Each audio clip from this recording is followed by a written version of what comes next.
Depuis 2 mois, les courtes durées, c'est catastrophique. Le marché s'est effondré, il n'y a plus de voyages, on doit rester chez nous. Mais que va-t-il se passer avec le marché de la courte durée? Est-ce que c'est encore le moment d'investir dans de la courte durée ou est-ce qu'au contraire, il faut fuir comme la peste ce marché-là? C'est réellement le sujet de la vidéo d'aujourd'hui. Je vais te donner mon point de vue, je vais te donner les menaces et les opportunités que je cible et qui selon moi vont arriver sur le marché de la courte durée.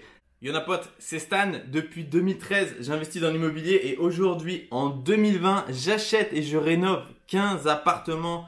Beaucoup se posent des questions, l'immobilier, j'en achète 15 et je les rénove. Je vais te montrer tout ça en vidéo, les travaux de A à Z. Tu auras des biens qui vont aller en courte durée, tu auras des biens qui vont faire de la location meublée classique ou moyenne durée. Je vais te montrer tout ça en vidéo, je t'invite à t'abonner pour suivre justement toutes ces rénovations du studio, du T2, du T3. Tu verras, ça sera très riche et très pertinent en informations sur tout ce qui va concerner le sujet vaste de la rénovation. Je t'ai mis en description un fichier PDF avec les 10 points essentiels à valider. Tu l'imprimes, quand tu visites, tu poses les bonnes questions, tu vérifies les choses les plus essentielles, les plus pertinentes et ça te permet de valider en toute sécurité si le bien que tu visites est un bien pertinent ou non. Tu n'as plus qu'à le télécharger, il est en description. Que va-t-il se passer sur le marché de la courte durée post-coronavirus? Ça fait 2 mois que les locations courte durée sont vides pour certains propriétaires. Que va-t-il se passer? Est-ce qu'il faut investir? Est-ce qu'il ne faut pas investir?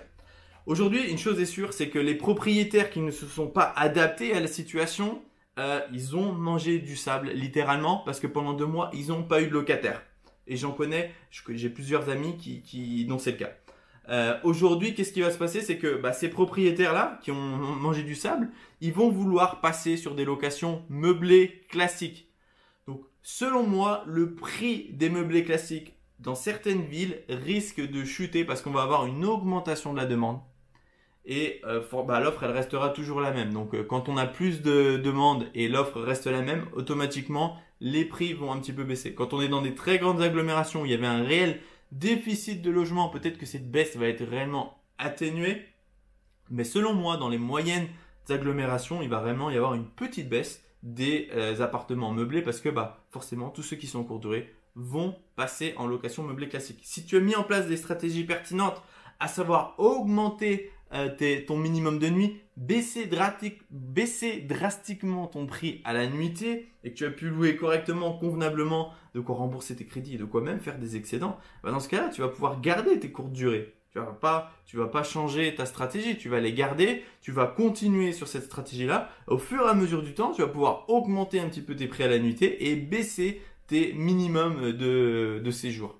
Pour moi, dans la location courte durée, il va y avoir réellement 2 marchés distincts. Ceux qui travaillent essentiellement en location de tourisme, c'est-à-dire avec des touristes qui viennent visiter la ville. Là, dans ce cas-là, je pense que ça va être un marché qui va être un peu plus compliqué.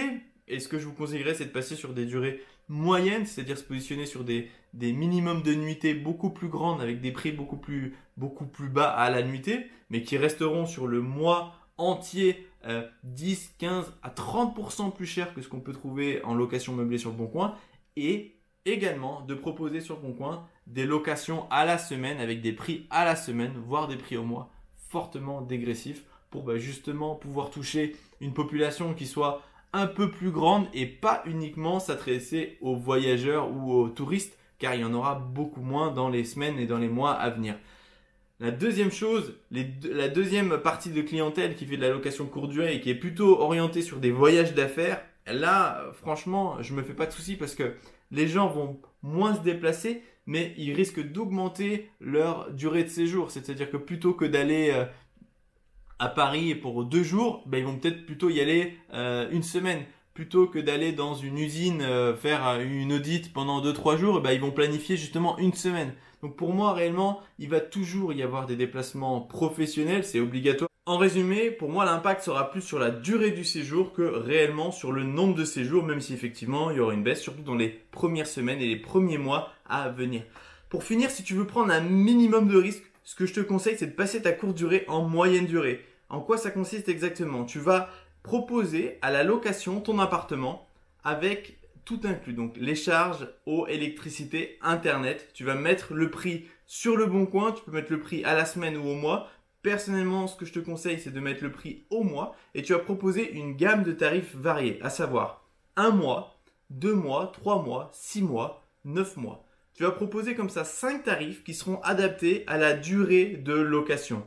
Le tarif de 1 mois, 2 mois, 3 mois, 1 mois, ça va peut-être se rapprocher d'une belle remise sur de la courte durée. 2 mois, tu vas faire un effort supplémentaire sur le prix. Et 3 mois, pour te donner une idée, par rapport à une location classique meublée, tu vas multiplier par à peu près 1,3 le prix de la location classique d'un meublé sur de la longue durée. Donc c'est quand même intéressant financièrement parce que tu vas réellement pouvoir louer plus cher à des gens qui vont être de passage.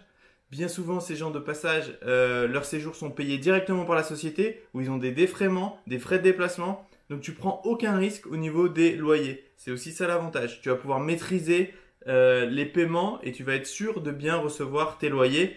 Également, ce qui est intéressant, c'est que à chaque départ du locataire, tu peux refaire un grand ménage et donc tu vas réellement maîtriser l'usure de ton appartement. Tu ne prends pas le risque de le louer pendant une longue période et le retrouver un petit peu délabré ou dans un mauvais état.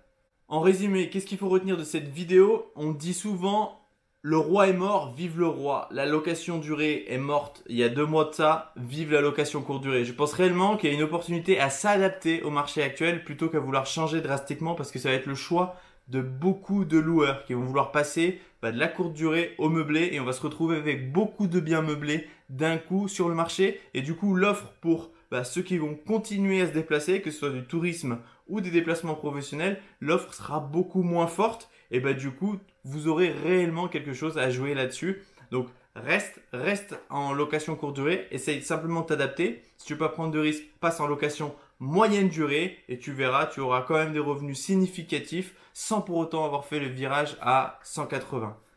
Je te souhaite une excellente journée et je te dis à très bientôt. Bye.